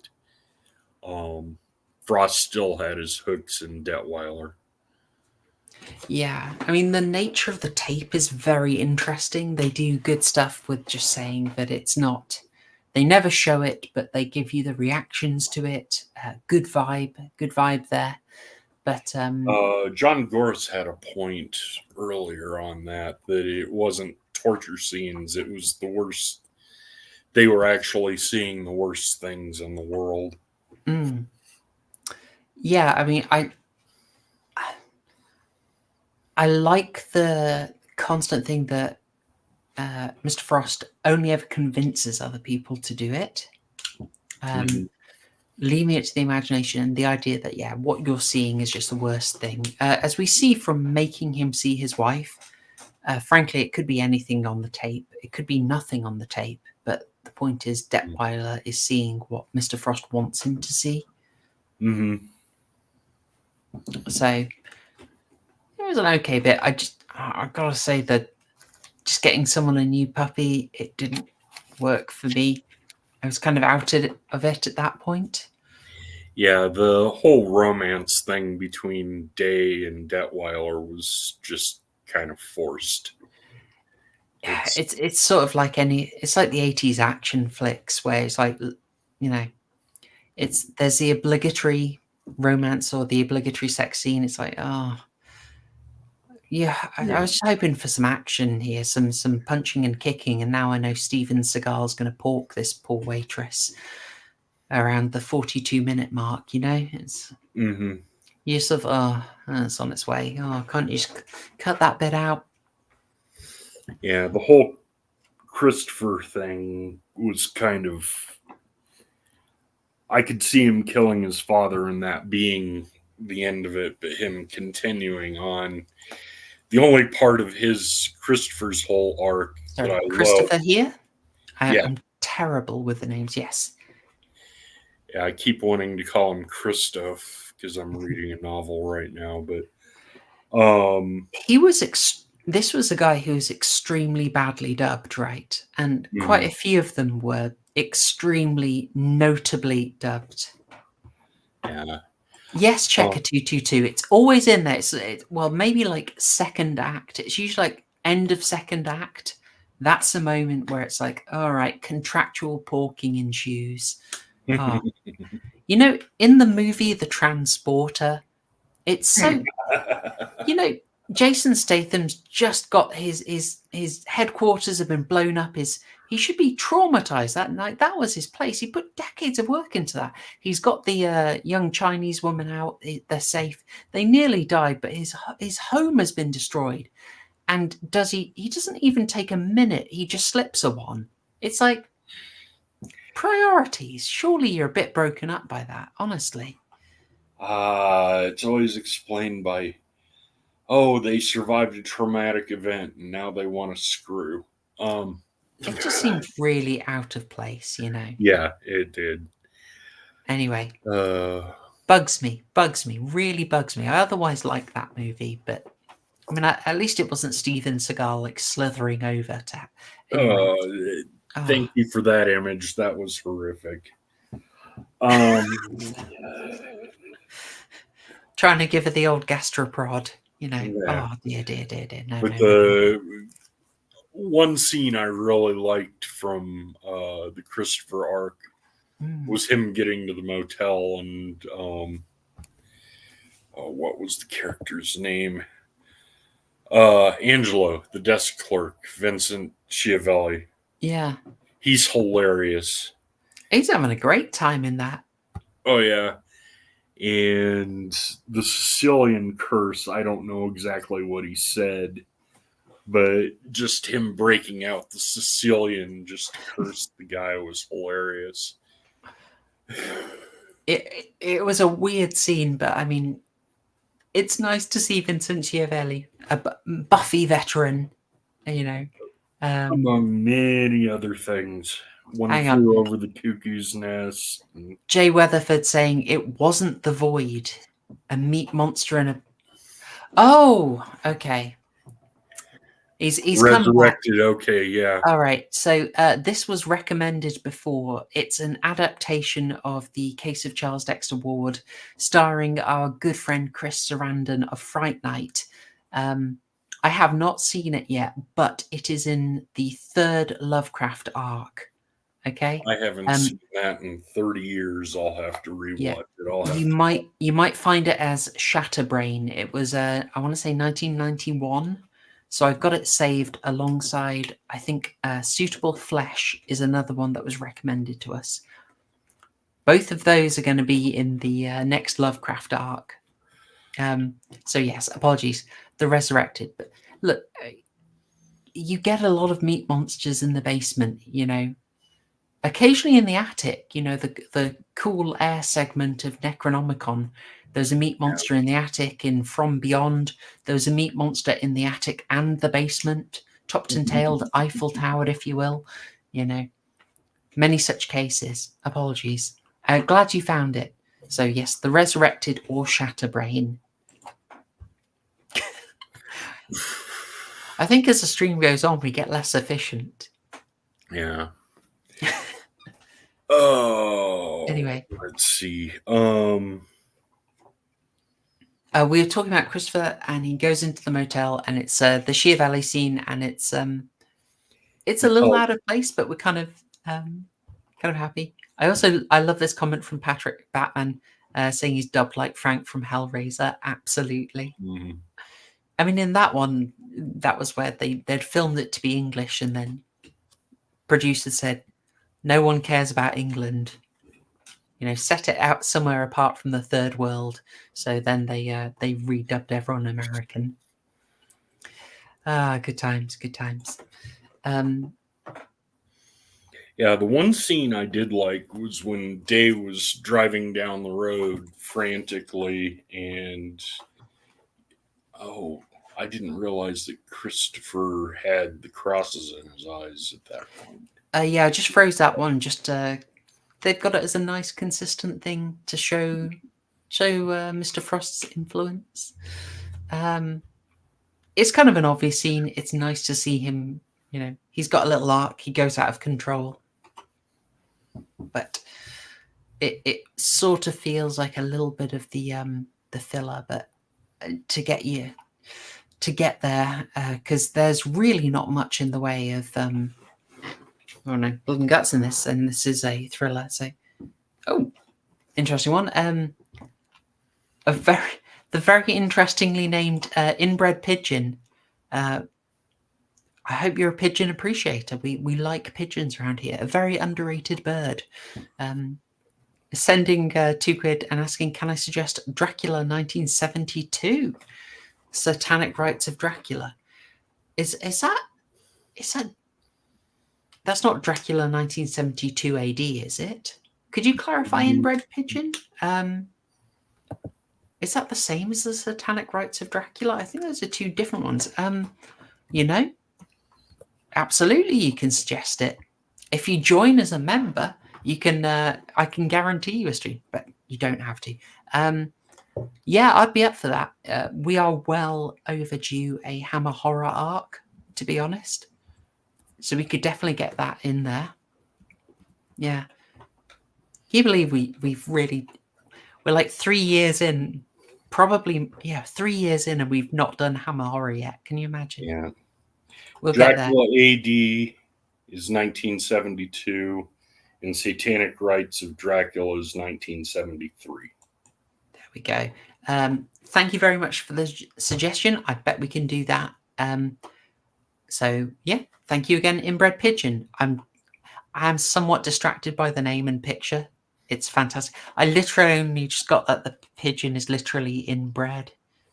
That's amazing. Folks, if you are only listening to this as a podcast, there's an absolutely fantastic avatar. Well done. Kudos. I'm tickled by that. I'm absolutely tickled. Right, wonderful. Before the casting, see, he's going around, he's killing priests, he kills a rabbi as well for good measure, sort of a maybe almost like a little validation that rabbis in Judaism are also connected to this great spiritual battle. Rare it happens, usually it's sort of kept in the wayside. So kudos, film. Yeah, I also Christopher's like arrested by the French inspector, and as he's taking him out, he apologizes and then jumps out in front of a truck. Yes. Which ends that arc, and it's just like, that was useless. I mean, yeah, it shows the influence. I suppose it's done quite nicely. I mean, I was won over by the shot, to be honest. There's a few things where the shots are really nice. I've actually got a couple of examples saved, so maybe we could look at those. We've got a clarification. Inbred Pigeon did mean both films. Okay. I'd have to think where I'd structure it. The way I'm kind of tempted to do a Hammer horror arc in Inbred Pigeon is 2. So I'd probably do one where it's like the mainstream Hammer. So maybe like an early Frankenstein, a late Frankenstein, and an early Dracula and a late Dracula.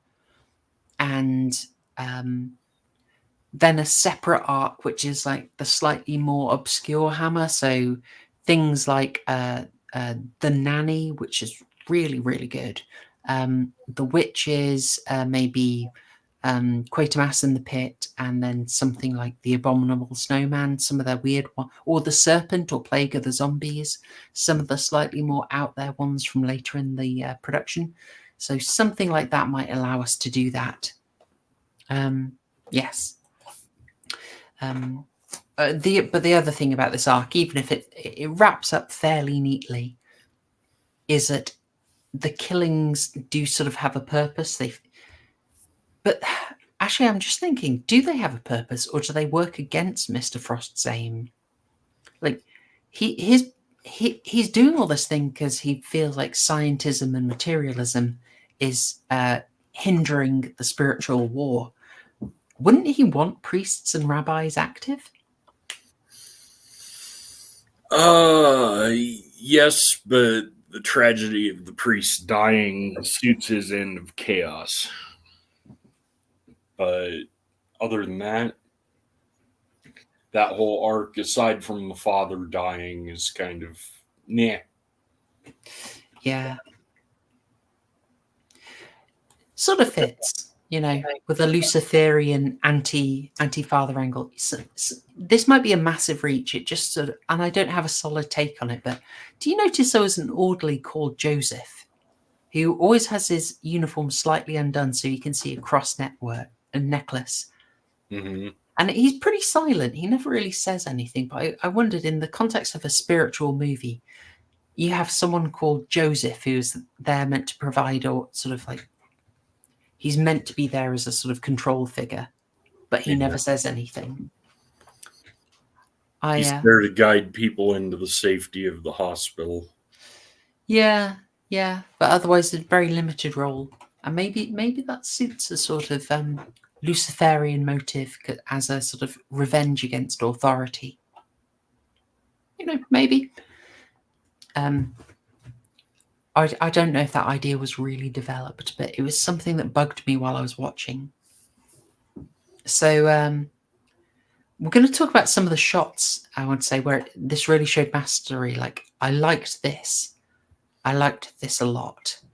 I liked those close-ups we got, the stylish close-ups of the eyes. And then we had ones where I thought, this is a really, really bad shot. Right?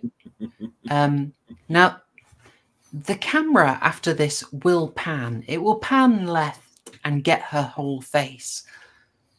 But I was watching this and thinking, oh, what are you doing? This is weird framing. Why have you had to do this? And then, only minutes later, when they're eating,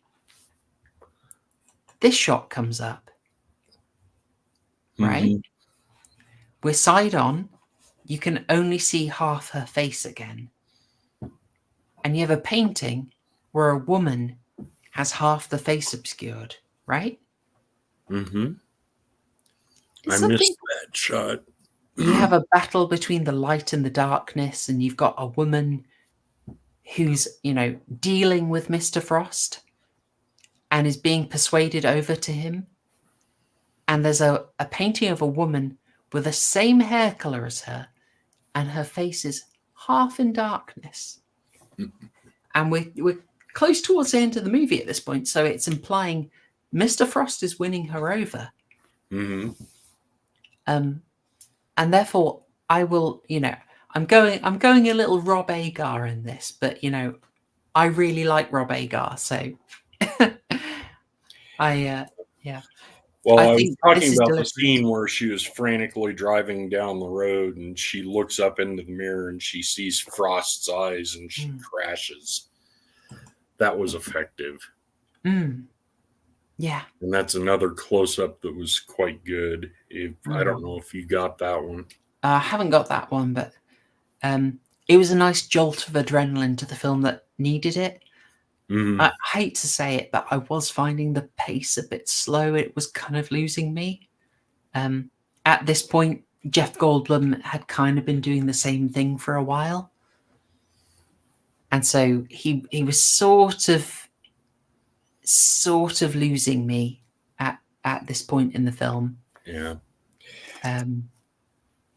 Well, at the end, where Frost is in his room pacing, just waiting for Day to arrive, and then she comes in and shoots him. That was an effective closer. I mean, it really was.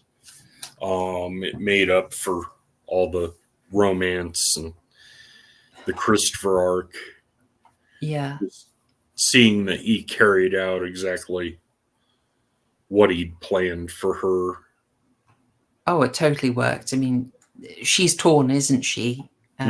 Like, in short succession, like, we've got the imagery we've talked about just now here, where she's clearly portrayed as being torn between the light and the dark. They're having a meal together. Detweiler is like very firmly on the side of the light, or doing what he can for it. They're cooking and eating, but earlier she was cooking and eating with Frost. You may hear a little Ted cameo here. Who wants to come in? Tell you what, folks, I'm going to open the door. We'll have a little Ted. Sorry. Hey, Tedski. Everyone appreciate it. Is that coming through? Yes. Lovely. All right, Teddy. He did not watch with me. But yeah, he's living the high life, catching far too many things. He's currently flopped on the floor. He is absolutely hungry for fuss. I'll put it that way. I will provide him a bit of fuss whilst listening. Do you want to share some thoughts? On the ending like this, we've got when she shoots him, and we get an interesting close-up. Yeah, she's got the crosses in her eyes, coming out, being arrested, and just the shot of her being brought out of the hospital and taken to the prison van. Yes. You knew it was coming. It was... And she walked calmly to it with a half smile on her face. And that's where you're like, something's wrong with this. Well, she also spoke with his voice, which I thought was... I thought that was a bit too obvious. Yeah. Isn't it, Ted? Gosh. I'm sorry, he is absolutely... wanting pettings. He is. He's done a little tour around me. Now he's flopped, and now he's... Oh, thank you for that. He's licked my feet. Very, very Whedon of you, Ted. No, he's a very loud purrer and a very friendly lad. All right, Ted. Bless him.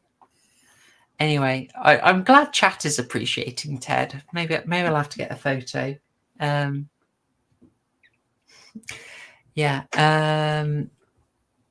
Yeah, so what was I saying? The end, it's maybe inevitable. It proves Mr. Frost's point in a cool way. And it's done stylishly. Maybe just a bit too obvious. Like I was... you're given the hint that everything... that she's been taken over because she doesn't speak to Detweiler afterwards, but... They've already completely spelled it out by having her speak with his voice. I would have thought just this shot of the eyes did everything you need. Yeah. And just the nod between them at the end before the credits rolled. It's, I know, you know, I know. Yeah, they... I don't know. It was a weak bit of lacking subtlety in a film that had otherwise done quite well. I also wondered, why do you think they made it so blue in this scene?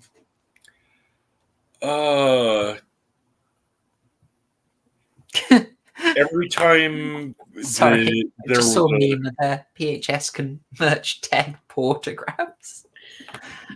Every time there was a dark miracle, like in the car with his eyes in the mirror, the dog attacking, or Carol attacking Detweiler and finding out it's the dog, it always... the blue gel always presaged a dark miracle of some kind. And I suppose if he's called Mr. Frost, then you've got that sort of wintry blue association. Yeah. In contrast to your sort of what you typically expect, your reds, your hellfire. I mean, he's got the sort of how can we say? He's got the Al Pacino from Devil's Advocate hair going on here, or rather, we should say Al Pacino's modelling him a bit, but the color scheme is hugely off. But yeah, maybe a bit thematic. It's certainly a different devil to what we got in, say, End of Days. Oh God. I haven't gone back to... I rented that movie in 1999. I have not gone back, but... I watched it in the theater, unfortunately. Yeah, it's Stan Winston doing the devil. That's pretty good, right? With Gabriel Byrne, you know? Yeah, but it's Arnold. Yeah, it just... that didn't work. I suppose we should say there's an interesting sort of how can you say, there's an interesting bit of heresy here in that you've got Lucifer who well, how can I say, in order to complete his mission, has to die. As a dark parallel, a darkened version of Jesus. It's suitably heretical. Oh dear, I mean, so chat is also end of days appreciating. Good on you. I also saw chat appreciate Rob Agar. Good on you. Tell you what, guys, Rob Agar did a great one on Eyes Wide Shut on the rainbow story. Symbolism of rainbows in Eyes Wide Shut. Absolutely great analysis. Some of his best work. And his stuff on AI, the originally Stanley Kubrick, later but filmed by Steven Spielberg, also really, really good. There we go. Yes. So, sorry, I got distracted by chat and talking Rob Agar. So, good symbolism in it, I think. Good choice, good use of the colours. It's quite overwhelming, but it's a unique vision. Yeah. Yeah. The costume, jewelry, ring, basically devil does lead into gold. That was interesting. Yeah, it's... I guess the way you want to play it is if his aim is to break her and break her scientific worldview. I don't know. It works, but he's showing her quite a lot early on. I mean, for us, we get some things like he does a little magic early on where he's being transported and someone drops toenail clippers and then he hands them back, but later he does the old sleight of hand, take it out from behind the ear thing. Now we realize, with hindsight, okay, he just magicked them, but there's some doubt early on, but you'd have thought later, he's bombarding her with miracles, But then again, you read the Bible and it's basically miracle after a miracle after a miracle. And all the tribe are like, well, that was great. I'm going to immediately forget this. So maybe people take quite a lot. Dr. Prepper, indeed. Based Mr. Frost, indeed. However, I think we will probably wait for 7 to be our prime example of modernity and liberalism utterly failing, but that's a later review. And I also want to say people talked about the soundtrack a few points. We should probably point that out. Something we've seen in every single one of these 90s gems is extremely obvious sound effects, especially the kind of shock moment. Dun, dun, dun. They've all done it. And it made me realize how extremely 90s it is. It was also in the 80s. Everything from the 60s on has the same creaking door Foley clip. Everything is. It's just one of those. It is. I mean, maybe the problem is that we watch too many films. Like, it really is the digital age and has just made it far too easy to know this stuff. But once you notice stock effects, suddenly everything is like trauma with that one exploding car. Oh, it's that cat screech. Oh, it's that creaking door. Oh, it's a Wilhelm scream. Oh, it's those horses' hooves. Okay. Oh. Yeah. Anyway. I think that aiming to be efficient, that's sort of all I had for Mr. Frost. I don't know if you had anything else you wanted to comment on in your notes. Let's see. No, I think that's about it. Yeah, the romance and Christopher's extended arc just didn't work for me, and that's about it. Yeah, I wasn't sold on what happened with Detweiler at all. So yeah, but okay. As I said, Checker 222 custom Foley sound effects cost money. Got to use the same one 1,000 times. Yes. no doubt. Yeah, I mean, maybe I'm moving a bit more into. Well, yeah, let's actually do it. Let's move this into closing thoughts and scores territory. So, chat, if you did the homework, and you can do it, I believe, watching this free on YouTube if you're in the US, or on Odyssey. Very interesting site. You know, let us know what you thought. We'll do closing thoughts and scores now. Murgy, would you like to lead? Yeah, I really liked this. This was a simple but effective. Jeff Goldblum played it masterfully. Kathy Baker was fairly effective. And Cassell, I really liked him throughout the movie. I wish we would have seen him more. Yeah, he was underused, wasn't he? Yeah. Overall, I really enjoyed it. Aside from the two arcs that were just kind of nah. I'd give it a good solid suspenseful 9 out of 12 burgers. Not much ketchup, not much pickle that didn't, or no pickle, and not much cheese at all. I was surprised. It played it straight for the most part, all the way down the line, which for 90s horror is something spectacular. I think that's why it worked so well. Respectable. Yeah, very respectable. Nice. And justified, yeah.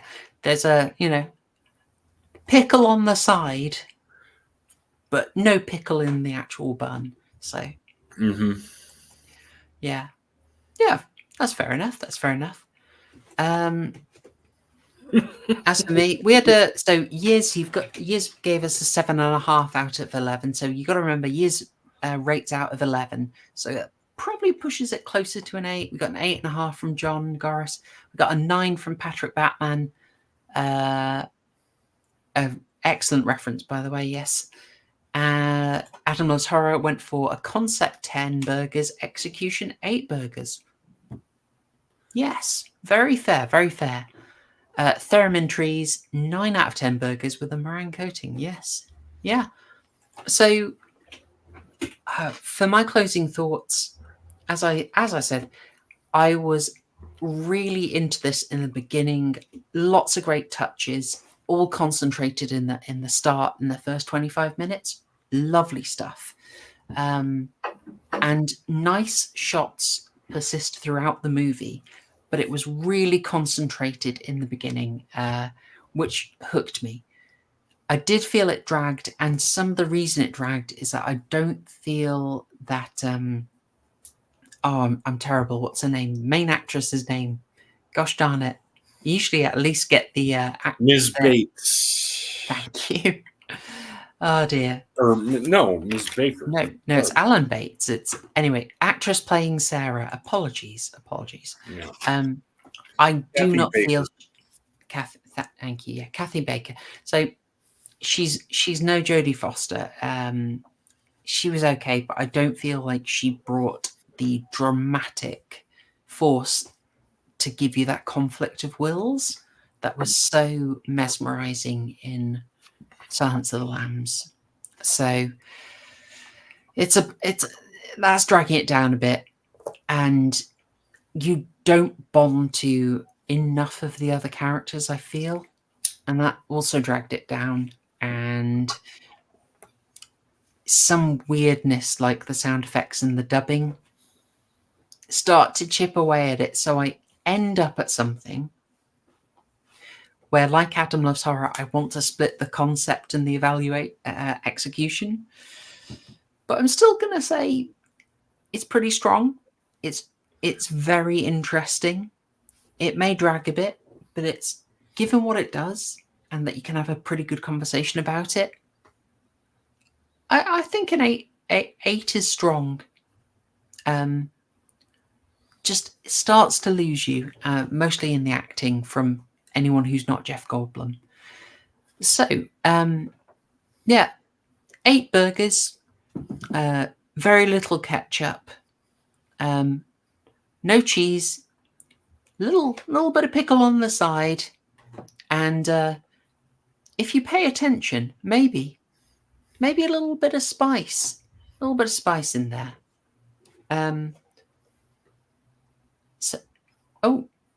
Thank you, Patrick Batman, sending in £5. Are you going to cover Angel Heart 1987, starring Mickey Rourke and Robert De Niro? Won't eat a boiled egg the same way again. I would absolutely cover that. I watched it recently. The scenes involving chickens, I had to look away from. I found that quite difficult. But otherwise, a really compelling movie. I would definitely want to watch it again to make sure without spoilers, to make sure the main plot actually holds together. But no, I enjoyed it. I enjoyed that very much. Very good atmosphere, very strong performances in that film. So I'd happily cover it. I just don't know how I would cover it, what arc it would go in, but I'd absolutely talk about that. Well, Maybe we need a devil on Southern screen. Gothic, like Angel Heart. Yes. E. That's a good.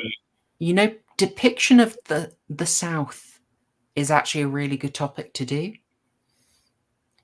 because the way horror films depict the South, it gives it a little bit of a rough treatment for reasons one can speculate on about. Maybe sneak in Pumpkinhead. Oh, Pumpkinhead, 2000 Maniacs, obviously The Hills Have Eyes, or Texas Chainsaw Massacre. There's a lot we could do if we're talking about the South. The NREABs put a score in.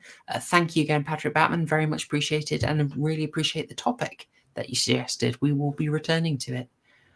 And 6 out of 12. I could not get past the terrible acting, audio, and production quality. I suppose we're going a bit light on it because this is VHS quality, and I really think you see this weird band we've got at the top here? Really does look like it's just a VHS transfer. Yeah, fair enough. Goldblum was great. Yes, he was a 6. They served burgers of this quality in 1980s school diners. Worth a remake. Yeah, absolutely. There's a weird thing with this, the NREAB. I watched this. I was doing a double bill, and I thought, what am I going to do after this? I remember there's a film people recommended me ages ago called Nefarious, and it's on Prime. And then I read Nefarious's plot, and it was like a serial killer interrogated by a psychiatrist. I was like, what? I just watched this movie. Gosh darn it. So suffice to say, the concept has been visited a couple of times. It's not Nefarious's fault. It's a bit of a staple, but yeah, you could absolutely do a remake. I just hope it wouldn't get filtered through the modern lens for modern audiences. We've got a little bit of time here. The movie I ended up watching after Mr. Frost instead was one called Spree from 2023, and I thought it was going to be this kind of cool Man Bites Dog updated for the streaming era, and it started like that, and then it went really hard into basically just being Joker with the exact same deeply subversive elements that Joker had, where it was, hey, I'm a based movie. Hey, I'm really edgy, guys. But it had the exact same tricks that Joker used to undermine all of that. But that's for another time. But I just thought I'd mention it. Spree, probably not worth your time. Anyway, thank you, the NRAV. Thank you for the score. And with that, I believe we're at the end of a very enjoyable stream. Yeah, thanks for having me. Can't wait to talk more shock rock. Um, Absolute delight. Yeah. just a reminder, tomorrow at 9 p.m. British Summer Time, 3 p.m. Eastern Time, that crime guy is holding a fundraiser Friday night community quiz for the stabbing victims in Britain from this Yes. past week. And my Twitter handle is @Mergoot. Excellent. Nicely done. Yes. Pop along if you never caught one of TCG's community streams. It'll be a good one to see. As I said, we are doing a fundraiser, given what's gone on in Britain. Grim stuff. But we'll try and keep it light and try and do a bit of good. Anyway, you've had your closing thoughts and scores. You know your horror homework for next week, which is the Suspiria remake from 2018. I suspect that might ruffle a fair few of your feathers. I'm going to tell you now, I absolutely love it. If it really riles you, consider it a completely different movie that should have a different title. But like The Thing and Invasion of the Body Snatchers 78, it's one of those remakes that is basically a completely different movie. But that's going to be fantastic. So get your remake of Suspiria watched. Join us next week. See us tomorrow on TCG's fundraising quiz. Yes. And a massive thanks, Mergoot.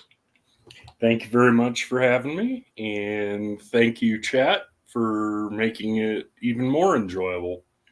Yes. Yeah, chat, you've been great. And especially you supporting my long-standing love of Sarah McLachlan.